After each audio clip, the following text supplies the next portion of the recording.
Hi everyone, I'm Amy Egolf and I'm a child and adolescent psychiatrist at Bradley Hospital in the Intensive Partial Hospital Program for Obsessive Compulsive and Related Disorders. I'm here today to talk to you about the top 5 things pediatricians should know about anxiety. First and foremost, there are many flavors of anxiety. It is likely not news for anyone that anxiety is a normal part of life. In fact, under the right circumstances, anxiety and fear are useful. Without worry about getting hit by a car, we wouldn't look both ways before crossing the street. Anxiety about certain things is also normal at different developmental stages, such as a toddler being afraid of the dark and wanting to sleep with a nightlight. When anxiety starts to become a problem, however, is when it starts to interfere in daily functioning. In children and adolescents, this can look like school avoidance, difficulty in peer relationships, and trouble separating from parents. When daily functioning becomes impaired in some way, this is when we should be concerned about recognizing and treating an underlying anxiety disorder. Common anxiety disorders in children and adolescents include generalized anxiety disorder, in which worries span a broad range of topics and there is at least one physical manifestation of anxiety. Separation anxiety disorder, in which children fear being away from a parent or caregiver and often worry about harm coming to that person. Social anxiety, in which there is a fear of embarrassment in front of others. Panic disorder, in which there are untriggered panic attacks and the person is fearful of when one may occur. And specific phobia, in which there is a circumscribed fear about a specific object or situation, such as spiders. No matter the flavor of anxiety with which you are dealing, there are some common principles that span across them. This brings us to number 2. Anxiety disorders can masquerade as medical issues. With anxiety disorders being as common as they are in children and adolescents, you are going to see them in your office. While some children and families may present reporting anxiety, others will not. Pediatricians are likely to hear reports of headaches and stomach aches, as these are 2 of the most common somatic manifestations of anxiety. Other common physical manifestations of anxiety include sleep disturbances and muscle aches. While physical causes of such issues must be considered and ruled out, keep a diagnosis of anxiety on your differential. Likewise, there are medical issues that can present as anxiety. These frequently include hyperthyroidism and asthma and should be considered in the differential of anxiety.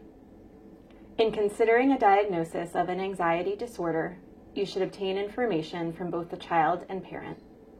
This brings us to number 3. Anxious children often have anxious parents. Both genes and the environment have a role to play in childhood anxiety.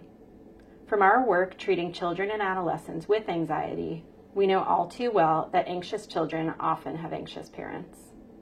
Recognizing and addressing this is extremely important. Asking parents whether they are in their own treatment or need help finding resources for treatment can be a first step to helping parents address their own anxiety so they can best help their children. This is essential, as anxious parents are likely to engage in the same behaviors as their anxious children, and these behaviors feed and strengthen anxiety. As children are engaging in therapy, parents will be asked to change their own behaviors to reduce the impact anxiety has on a day-to-day basis. As you are seeing parents of patients treated for anxiety, consider asking the parent how they are managing. When we think about anxiety manifesting itself, we think of 2 specific behaviors that serve to strengthen rather than weaken anxiety. This brings us to number 4 in our 2 scarlet letter A's, avoidance and accommodation. Avoidance and accommodation feed anxiety. Let's take a look at the anxiety cycle. When faced with anxiety triggers and subsequently mounting anxiety, the first thing our brain tells us is to avoid. In the short term, avoidance decreases anxiety. In the long term, the urge to avoid gets stronger and we do not learn that facing our fears is necessary. As avoidance becomes the primary means of reducing anxiety, functional impairment grows. Rather than avoid, we want parents and children to approach anxiety-provoking situations. This is the basis for exposure therapy and teaches our brains that we can handle anxiety without avoiding. The more we choose to approach anxiety-provoking situations, the lower anxiety gets. As a pediatrician, you may be asked to write school notes excusing children for days missed due to anxiety. Consider carefully the role this plays in fostering avoidance and strengthening anxiety. As for our second scarlet letter A, parents frequently accommodate anxiety without even realizing it. For a child with separation anxiety, parents may let them sleep in their bed because the child fears something bad will happen to them at night. For a child with social anxiety, parents may order for them in a restaurant because they fear being embarrassed. A parent's job is to make their child feel better, and accommodation appears to accomplish this goal. Again, we know that in the long run, approaching these feared situations actually leads to reduction in anxiety. If parents do not reduce accommodation, anxiety will be maintained. This is no easy task, and it is that much more difficult for parents struggling with their own anxiety. Treatment considerations brings us to number 5. The best treatment for anxiety disorders is a combination of therapy and medication. High-quality research in children and adolescents with anxiety disorders has shown that therapy and medication together have a greater effect than either treatment alone. Most of the therapy research has focused on cognitive behavioral therapy, or CBT. While you will be referring your patients elsewhere for therapy, you may be in a position to start medication treatment for anxiety if anxiety is moderate to severe. In mild cases, referral to therapy may be enough. In general, the first-line pharmacologic agent for pediatric anxiety is a selective serotonin reuptake inhibitor, or SSRI. Our mantra in medication prescribing for children is start low and go slow. For anxiety disorders, we would add to that start low and go slow and keep going and going.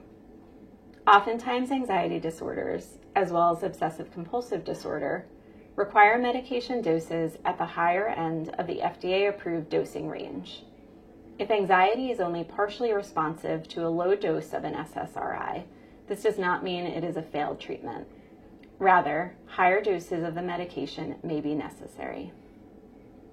SSRIs are generally well tolerated in children and adolescents, and you should feel comfortable starting these medications in a primary care setting. Side effects to watch for include stomach upset, headache, changes in sleep, restlessness, and impulsivity. You should also be aware of the black box warning on these medications, stating that they can increase the risk of suicidal thoughts and behavior in those taking the medication up to the age of 25. In general, we believe this is a small risk, and benefit of the medications typically outweighs this risk when dealing with moderate to severe anxiety. We typically begin treatment with sertraline, fluoxetine, or escitalopram, as these have the most data in children and adolescents. As there is no known difference in efficacy between these medications, we often choose based on side effect profile, duration of action, and history of response in a first-degree relative. Those are your top 5 things for pediatricians to know about anxiety. Thanks for joining.